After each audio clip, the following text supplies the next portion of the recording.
Well, there is an awful lot of confusing information out there about classes of e-bikes, especially Class 3 e-bikes.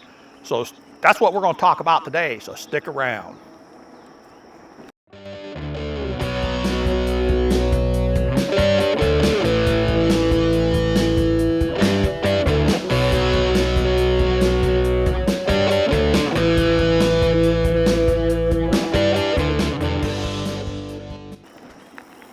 Well, hello again, Internet. Welcome back to the channel.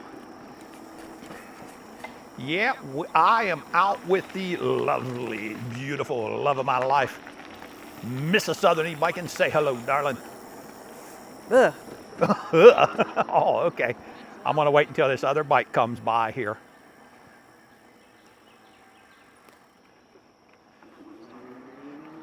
Two of us going to come by on your left there. And we are up, oh, where are we at? Where are we at right now, Michelle? I know we're in Raleigh, North Raleigh. Shelley Lake, that's right. We are at Shelley Lake in Raleigh, North Carolina. And, you know, I'm seeing an awful lot of information going out. Misinformation. We all know that word, don't we? You know, yeah, we all know. We've heard all about that. About the classes of e-bikes, and from some what I would consider pretty knowledgeable sources. And I don't believe they're correct about it. So what I'm going to give you, and I don't want to say that it's all misinformation, because maybe I'm misguided, but I've looked into the laws of this quite a lot. And Michelle, what do you think a Class 1 e-bike is? What do you consider a Class 1? You've never considered Class 2? Nope. Class 3? Nope, don't care. Okay, what about Class 4? Nope, don't care. Okay. Well, I'll tell you where I think a lot of this confusion comes from. But there are a lot of people that care. I always just go by what you tell me. As you should. Oh, because yeah. I am always correct. You keep that in mind. You have fun with that one. Southern e-biking. You just remember that, and guess what? I have that recorded too. Yeah. It is recorded for all of time. Your recording might be disappearing. We're going to change this video on how to have the perfect marriage. Just take her advice and listen to me. How long you think you're going to be living? Okay, let's get back to the subject at hand. I just had to. Whew, that's a rabbit hole I didn't mind going down. You might be minding it. Anyway, Class 2 e-bike, and I don't really follow that. Okay, yeah, and I'm going to tell you where a lot of this information is coming from is if you do a Google search on what class e-bike, what's a Class 3 e-bike, let's say, you look at where you're getting the source from. It's from bike manufacturers. What the heck do they know? They just make up their own. And I think this was something that the industry kind of made up, but it started becoming laws after that. And the bike companies were still making it up as they go along. Two of us going to come by you on your left. I got one more coming behind me. And so typically what you're going to see on this, two of us going to come by on your left. Have a great day. Typically what you're going to see is they're going to say a Class 1 e-bike has no throttle and it can go up to 20 miles per hour. And a Class 2 has a throttle and it will go up to, we're going to make a left up here and then a right up here on the road, Michelle. We're coming down into a beautiful section here. And then it has a throttle that'll go up to 20 miles per hour. And he is going to stop for us. Thank you so much. And then a Class 3 has a throttle that will go up to 20 miles an hour, and you can pedal assist up to 28 miles per hour. Well, I do not know of any state in the United States that is correct on. Let me tell you what my understanding of the majority of states. There are some states that vary on this a little bit.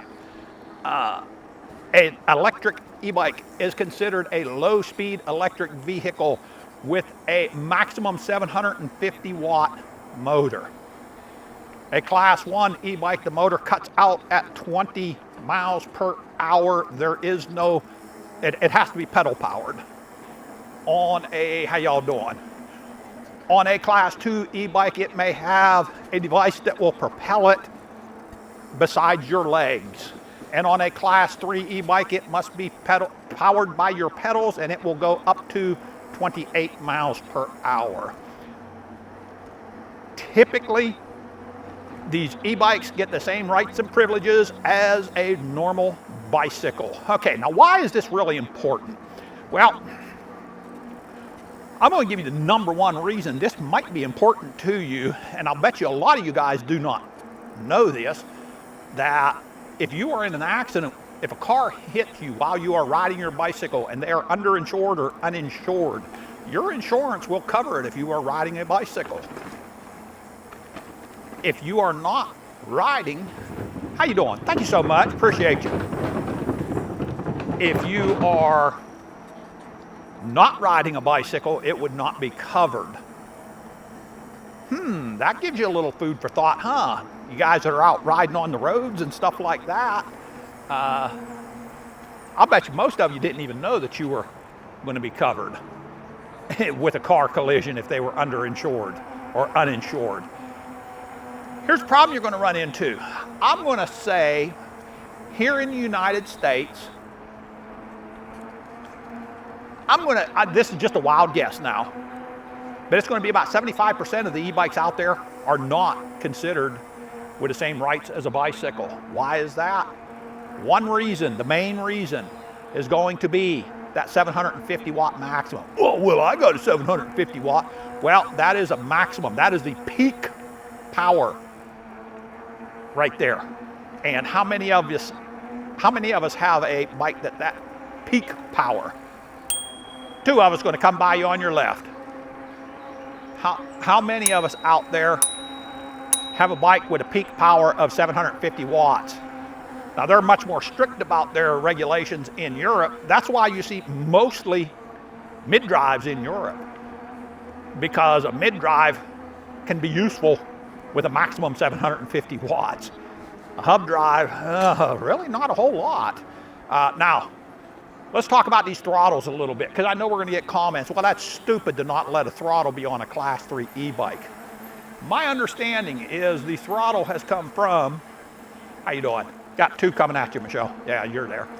My understanding is the idea of a throttle has come about because of cargo bikes in the city and because of their weight. That's the reason that they're okay with a throttle on a class 2 e-bike. And then quite honestly, with a cargo bike, you probably don't need to be going much more than 20 miles an hour. But that has been taken out of context and thrown around, and now they're making bikes. And you remember last year, and well, all the time I say I think these bikes should be made lighter and lighter and lighter, and are getting heavier and heavier and heavier. Well, that's because they're cracking up these motors to where they can go with a heavy bike like this. But how you doing? But yeah, that's what my understanding of the class 2 with a throttle was originally put into place for. What do you think there, Michelle? About what? We've already had this discussion, Blaine. Out of this, do what? We've already had this discussion. Yeah, out of my shed, okay. I have okay. Since you asked me the question, okay, I really have no opinion on the matter. I don't want a bike that's going to go super fast. I don't want a bike that's going to weigh 10 million pounds. I don't want a bike that looks cool. I just want a bike that's going to do what I need it to do. Okay. And I don't want to die going 50 miles an hour on an e-bike. So fair enough. Fair enough. What would mine? Would mine be considered a class 2? You actually do have a legal class 2 because I am not mistaken, that bike peaks at 750 watts. Gotcha. Well, And it does have a throttle, so it would be a legal class 2. Mine is a Rad City e-bike. 5 Plus, and it does everything. Two of us going to come by on that your left. I want it to do. Yeah, so I would say that's going to be a legal class 2. And that's what I think. That's where my opinion stops. And out of our shop, there's only that one and one other that would be considered a legal, and that would be the trike. Everything else would be undefined. Now, am I concerned about the insurance, and are you concerned about the insurance claims on that? Michelle, we're going to be crossing this road here. Okay. If it's real lonely, we'll just cross it right here and go across to the grass. But I mean, it's about as lonely as it can get. Yeah. We'll just come across here and. I do have one other opinion on things. Okay. That they need to. Somebody needs to step in and reclassify what all these. God bless you, man. What all these 50 mile an hour, 60 mile an hour things are, because when people say e-bike, they automatically think. Well, yeah, and that's a whole other video. That's a whole other video. But that's my opinion. Yeah, that's a whole other video that I've already done in the past. Anyway, it stirs up an hornet's nest too. Well, yeah. Okay, so here's my question to you guys out there. If in fact I am correct, and this is what the e-bikes actually are, as far as the classes, if they were to regulate this down, and make no mistake, honestly, Michelle, you can make it right here.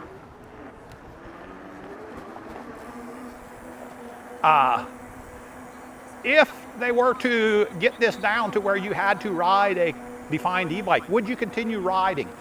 The reason I say that is they could end up banning the sale of anything that's not that. I don't think that's going to happen, but just out of giggles, would you guys be interested in riding a truly classed e-bike? That would be my question. Put your comments down below. Please, let's not fill the comments with, well, I'm going to keep riding it anyway and stuff like that. You know, I understand, and honestly, straight up, if you're riding respectfully, you're probably not going to ever get questioned on it anyway. But there is a possibility that once your e-bike wears out, you won't be able to get another one that is outside of them classes. That, I would say, would be a good possibility. So put some food, there's some food for thought. Put a little thought into it and let me know down below. That's all this video is. How you doing? That's all this video is going to be for today, is just a short one. And so I think two of us are going to come by on your left. I think we're going to go ahead and wrap it up on that right there. And so we'll wait until we come by these folks right here. Two of us are going to come by on your left. Earbuds in, didn't even acknowledge anything. But anyway, from right here at North Raleigh, North Carolina, this is Southern E-Biking and Mrs. Southern E-Biking, and don't even think about asking it. Oh, come on now, we're going to tell them stay safe. Do the mashed potato. God bless, and eat some butter with your mashed potatoes. Keep the wheels rolling. Once again, we're out.